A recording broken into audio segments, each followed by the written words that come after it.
all started with the Gazelle. I was doing these backwards to forwards transitions. He would land backwards and he would press into the ground, do a weird transition from edge to edge and roll out forward without lifting his feet off the ground. I guess I was skating some white FRs at this point with like a 80-76 rocker. I was kind of trying to get away from grinding, and I was definitely really inspired by slalom skating. I was watching that quite a bit. He's on an 80mm rockered, slalom rockered frame. So it's a pretty severe rocker. So it really allows you to drop, if that makes sense. Maybe we hadn't figured out how it kind of works moving in like a circle or in an arc. I was maybe just kind of going more in a straight trajectory. Let's say if he had a longer frame, like a modern wizard frame, PR or advanced frame, we would have had to do the motion a little different. Maybe he would needed more space. And yeah, I think he just pointed it out and thought it was interesting. It was definitely not something I thought about at all when I was doing this on my skates. It was just like a means of getting from fakie to forwards. Seeing Colin, I realized that it might not just be a Colin trick, it could be a category of tricks. Much credit to him for observing that and trying to develop it with me into many other things, which we did back then.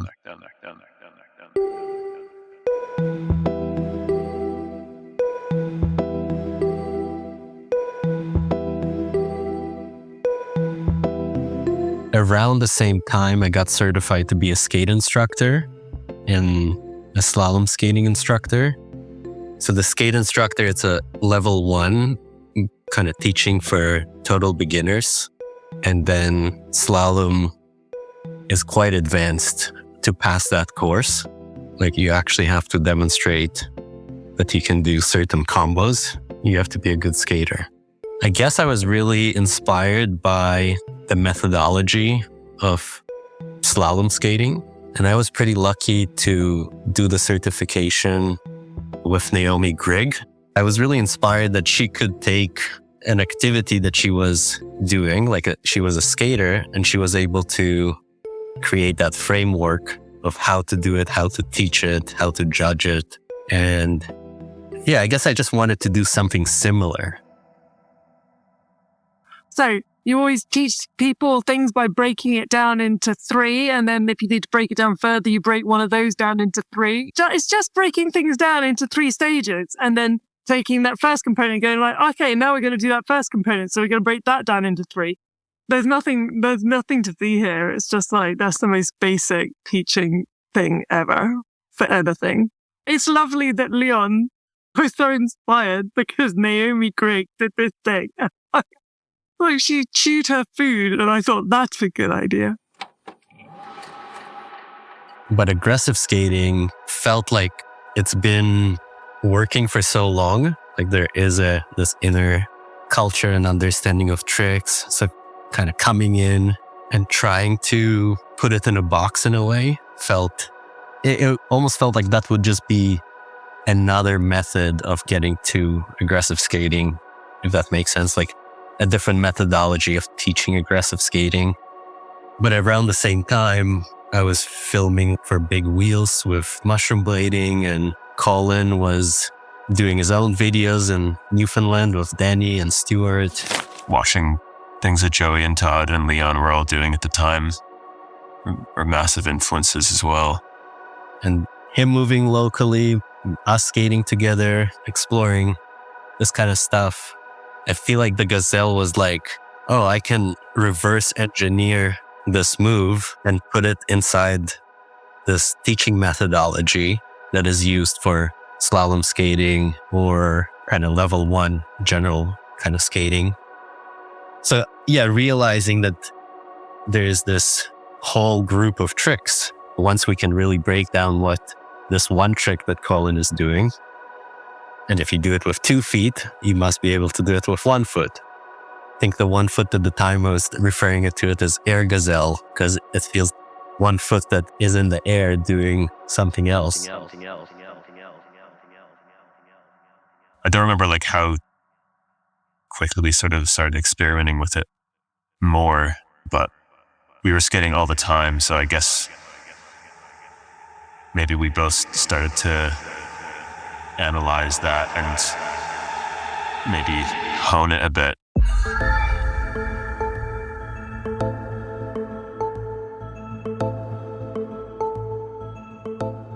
So yeah, that was the beginning, like trying to put it in this 3 stages of how I would teach someone this move and trying to break this down to the very most fundamental level, and then trying to teach it and trying to figure out different movements with Colin.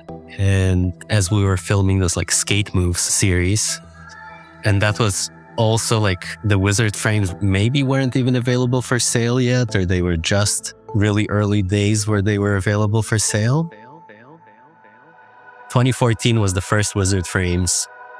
Maybe around 2015, 2016, kind of really developing the tricks and understanding the movements and starting to have some kind of some names to the tricks, and testing out different equipment and really understanding how the equipment impacts the tricks, the possibilities of the trick, in a sense of how easy is it to balance on 2 toes or getting on a really deep edge or generating speed from a certain position. And slowly over time, it got to like the 5-wheel, smaller wheels PR frame. So 2019 was when we released the PR frame.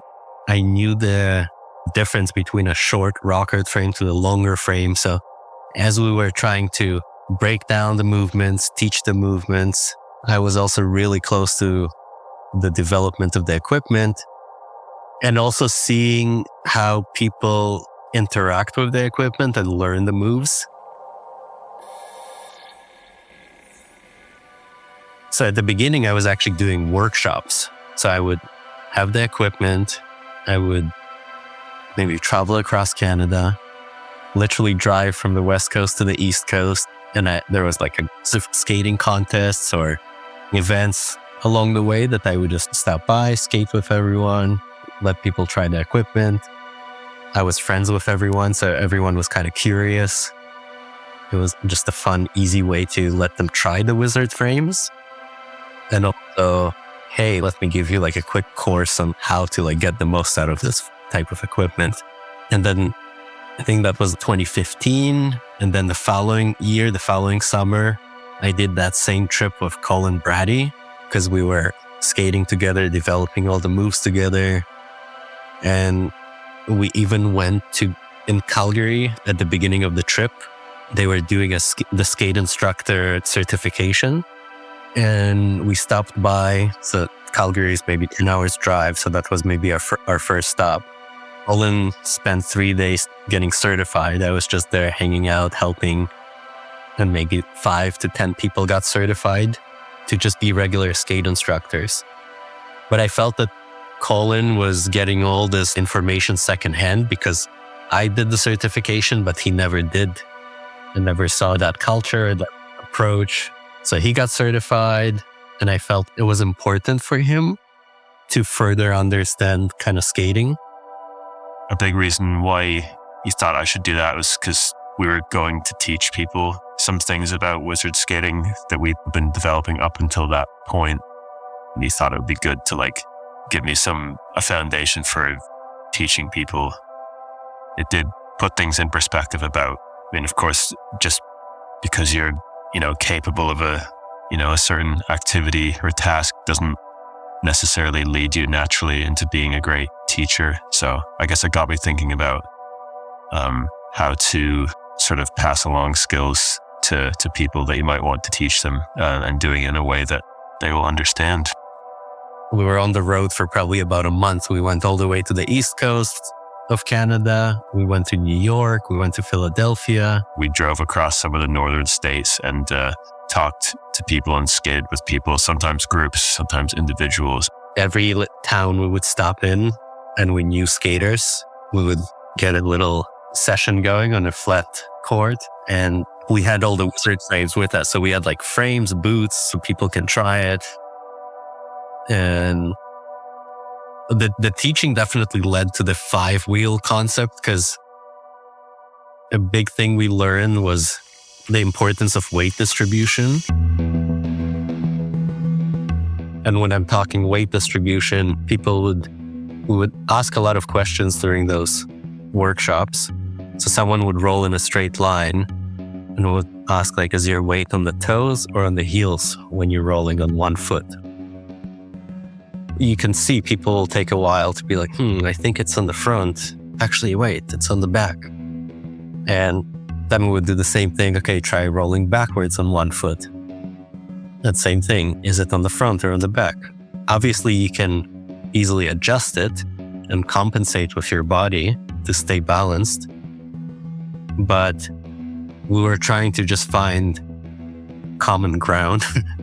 What are the principles of balance while rolling? And I think this really just comes down to science. Yeah, so we realized before you teach people how to gazelle, they have to be really aware of where is their weight when they're rolling. And then when you're rolling on 2 feet, how is the weight distributed between the supporting foot and the leading foot?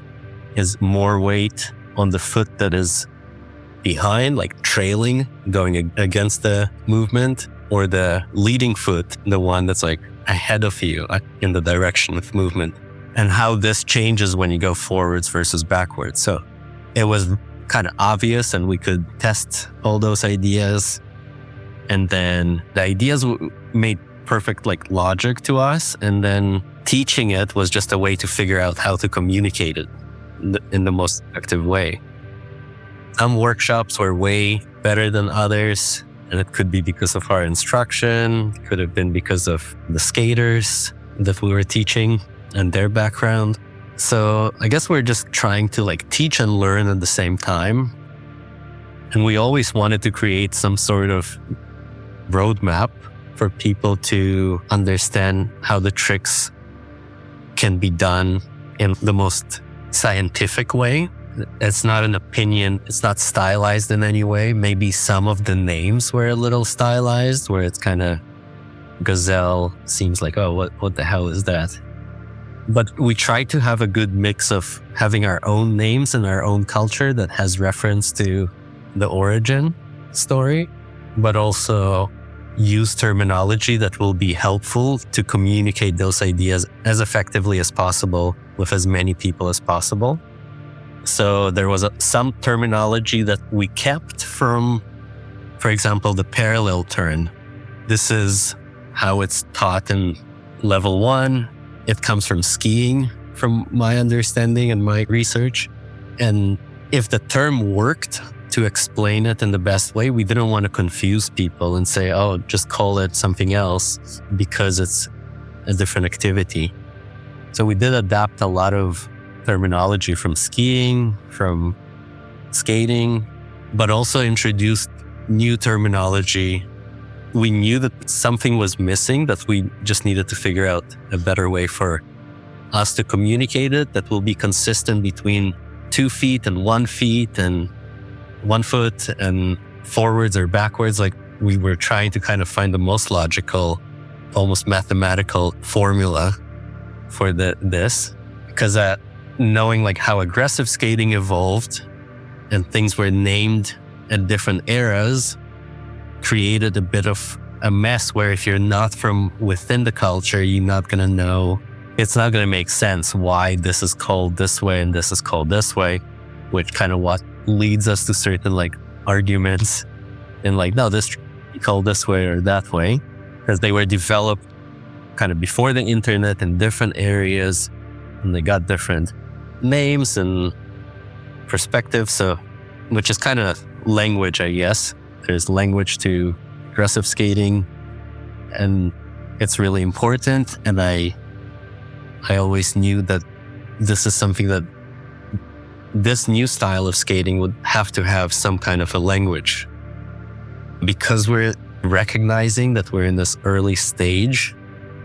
Was a way to maybe fix certain things that happen in aggressive skating. We have a second chance to name it in a way that will feel intentional long-term, and to make those movements as effective, as efficient as possible.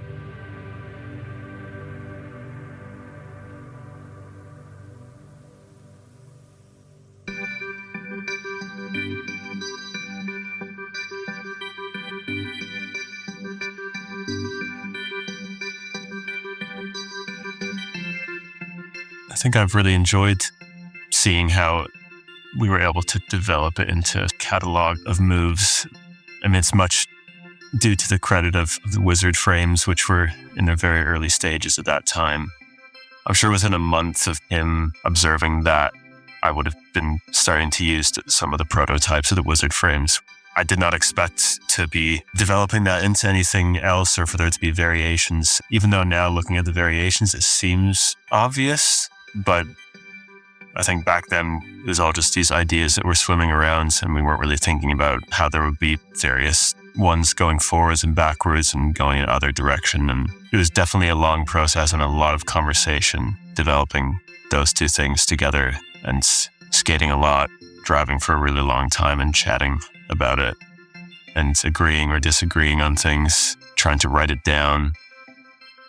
It's made me happy to see how it's developed into somewhat of a discipline that people enjoy learning, because I think that if there are more disciplines of skating out there, especially ones that are accessible and low risk, I think that definitely helps the activity in the long run with getting participants, or perhaps enhancing the enjoyment people can have with this kind of equipment, or giving people options if one discipline of skating becomes too hard on their body. So yeah, it's been great to be a part of, but also just witness how it's caught on with people and especially people from skating backgrounds that aren't aggressive skating as well. That made me really happy to witness.